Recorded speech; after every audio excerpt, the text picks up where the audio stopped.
Dès qu'on pose le regard sur un écran, que ce soit un écran d'ordinateur ou de téléphone intelligent, c'est presque garanti qu'en très peu de temps, sur les applications, sur les moteurs de recherche, dans les réseaux sociaux, on vous suggère par défaut d'utiliser un outil d'intelligence artificielle sans que vous l'ayez nécessairement demandé. Tout est minutieusement conçu pour vous inciter à cliquer, pour vous imposer plus ou moins subtilement l'utilisation de l'intelligence artificielle.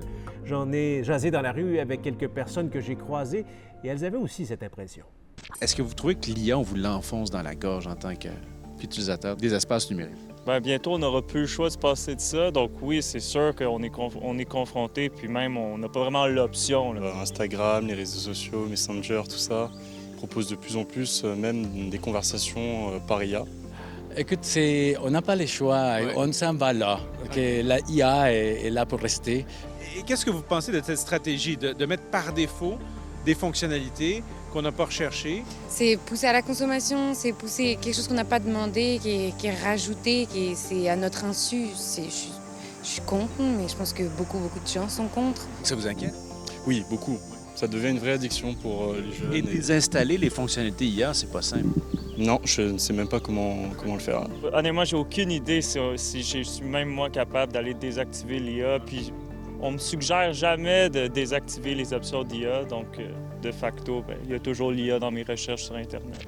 Jeff, pour bien qu'on comprenne comment on nous enfonce l'IA dans la gorge, il y a un concept clé à comprendre. Puis là, excuse-moi, je n'ai pas de traduction en français, là, les dark patterns. Ouais, c'est comme interface malveillante ou quelque chose comme ça, la traduction en français. En gros, c'est comment on utilise le design de l'interface pour soit décourager certains comportements ou encourager d'autres comportements. Donc, le cas classique, c'est, supposons vous voulez vous désabonner d'un service quelconque, bien, le bouton pour se désabonner, il est tout petit, tandis que le bouton pour « non, je veux rester abonné », bien, il est gros, il est en rouge, il est très en évidence. Donc, on ne t'empêche pas de te désabonner, mais on essaie d'influencer ton comportement avec l'interface. C'est le principe des petits caractères, hein? Mais là, c'est ça, on utilise le design graphique d'une interface pour guider nos comportements.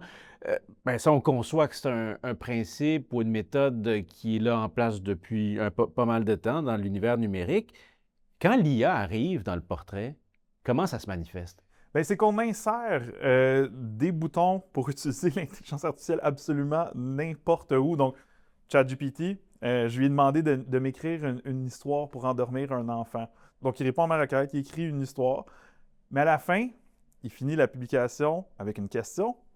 Veux-tu que j'écrive une version plus courte ou plus rythmée, comme une petite comptine pour lire juste avant de fermer les yeux? Donc, on encourage de continuer l'interaction plutôt que de dire « voilà l'histoire, merci, bonne journée ». Tu sais, le principe de la rétention. Exactement. Quand on entre en ligne de compte, on veut garder le monde le plus longtemps possible. On essaie de forcer l'interaction. Exactement. Puis le design est utile pour ça. Un des exemples les plus flagrants, c'est la suite Gmail, donc le service de courriel de Google, qui a toutes sortes d'outils pour les travailleurs de bureau. Nous, à Radio-Canada, nos postes de travail, c'est justement sur Gmail. Donc, juste en allant dans la boîte de courriel, il y a un gros bouton en évidence en haut pour demander des questions à Gemini, qui est le robot conversationnel de Google. Il est juste à côté du bouton qu'on doit cliquer pour aller dans les autres services de Google, un bouton qu'on utilise toujours. Si on ouvre un nouveau document, donc pour commencer à écrire un article, déjà en partant dans le haut du document, il y a générer un document à l'aide de l'intelligence artificielle, m'aider à écrire. On nous suggère toutes sortes de fonctions avec l'intelligence artificielle. Et un cas qui est particulièrement grave, c'est quand on essaie d'insérer une image dans un document. Traditionnellement, le bouton le plus haut dans ce menu-là, c'était téléverser une image. Parce que bon, c'est normal, on veut mettre une image dans un document, on va le téléverser, mais ils l'ont remplacé par générer une image par intelligence artificielle. Qui est au haut, Et au qui est sommet en haut du menu sommet, c'est la du première menu option. défilant. C'est ce qui est voulu. Eh bien, c'est ça. C'est ce qu'on suspecte. C'est qu'on essaie d'inciter les gens à interagir avec les robots conversationnels, des fois par inadvertance, par automatisme, et en utilisant des dark patterns comme ça pour essayer d'influencer notre comportement. Pourquoi? Bien, parce que ça apparaît bien dans des statistiques. Donc, une compagnie peut aller dire « regardez, on a 350 millions d'utilisateurs mensuels de nos services d'intelligence artificielle, mais combien il y en a là-dessus qui ont cliqué complètement par accident, qu'ils ne voulaient pas vraiment générer une image, mais qui essayaient d'en téléverser une, simplement par automatisme. Et aussi, on tente de mousser l'enthousiasme pour ces technologies-là, donc Exact. en les rendant super faciles à accéder. Omniprésente. Ben là, on se dit, bon, on l'utilise une couple de fois, puis là, on intègre ça dans nos habitudes de travail, puis on va continuer à l'utiliser. Ouais, c'est comme si c'est une volonté de créer un besoin. Et ce que je constate autour de nous, c'est que ça devient aussi un irritant pour des gens qui n'en veulent pas nécessairement. Et ça, ce qu'on dit là, ce n'est juste que la pointe de l'iceberg.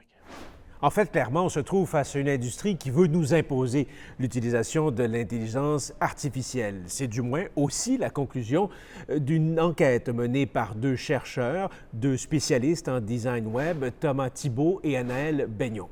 Selon eux, il se passe quelque chose de spécial avec l'intelligence artificielle générative, une utilisation forcée, probablement inédite dans l'histoire des interfaces numériques. Bonjour, Thomas Thibault et Anaël Baignon, bienvenue au Décrypteur. Bonjour. Bonjour, merci. Donc, dans votre étude, vous avez analysé les stratégies design derrière ces fonctionnalités incluses par défaut sur nos interfaces numériques. Qu'est-ce que vous avez découvert en gros?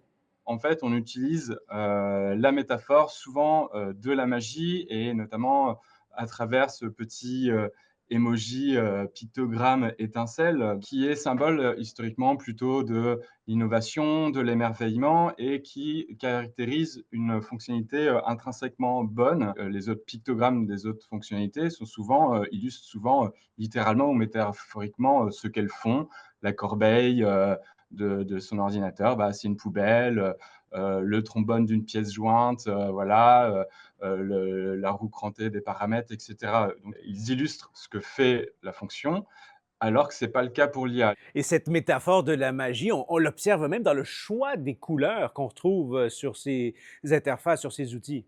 Et il y a cette couleur qu'on voit souvent partout, qui est la couleur mauve, avec ce dégradé un peu bleu-mauve, qui est, alors en tout cas, historiquement et notamment dans la culture occidentale, très liée à la question de la magie. Alors on prend souvent l'exemple de la sorcière dans Blanche-Neige, en fait, qui est habillée en violet, ou alors la sorcière dans Merlin Enchanteur, qui a les cheveux aussi mauves.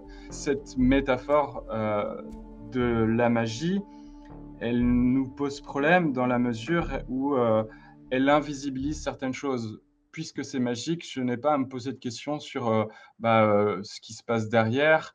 Est-ce que c'est normal que ça prenne du temps, la captation de données, le traitement de données, les questions environnementales. C'est des métaphores qui finalement permettent de justifier ou en tout cas de faire en sorte que les utilisateurs s'attendent et tolèrent des résultats inexacts. Et de la même manière, un assistant, c'est notre responsabilité de correctement lui donner une tâche, de correctement lui expliquer. Et donc, ça fait partie du process, on va dire, de recommencer à le prompter jusqu'à ce que le résultat soit pertinent. Et c'est difficile de faire abstraction de tous ces assistants IA, de toutes ces icônes. En somme, c'est très difficile de désactiver les fonctionnalités IA qu'on nous impose. L'IA est présentée, suggérée par le biais de pop-up. Nous, on avait un exemple sur Google Play d'une fenêtre qui suggérait d'utiliser Gemini. Évidemment, il y a le bouton « Essayez maintenant » qui est mis en avant, coloré, etc. Mais il n'y a pas de bouton « Refuser définitivement ». Ça suggère pour les utilisateurs que de toute façon, au bout d'un moment, il va falloir s'y mettre, même dans les termes, dans la manière dont c'est présenté. Et quelles sont les principales raisons qui poussent ces entreprises à y aller d'une telle offensive? En fait, tout simplement parce qu'il y a des investissements massifs de plusieurs centaines de milliards de dollars qui sont réalisés dans ces entreprises, dans un secteur qui cherche de toute façon la croissance. Et donc, logiquement, il faut rentabiliser ces centaines de milliards de dollars investis. Et comment on les rentabilise? En habituant, en forçant les gens à utiliser ces technologies et pour au final ensuite leur proposer aussi des abonnements pour utiliser ces outils ou augmenter les abonnements existants. Et la question qui me vient constamment à l'esprit est la suivante, là, est-ce que tout ça répond à un besoin réel? Mais le problème, c'est qu'on n'a pas eu le choix démocratique de ces technologies-là.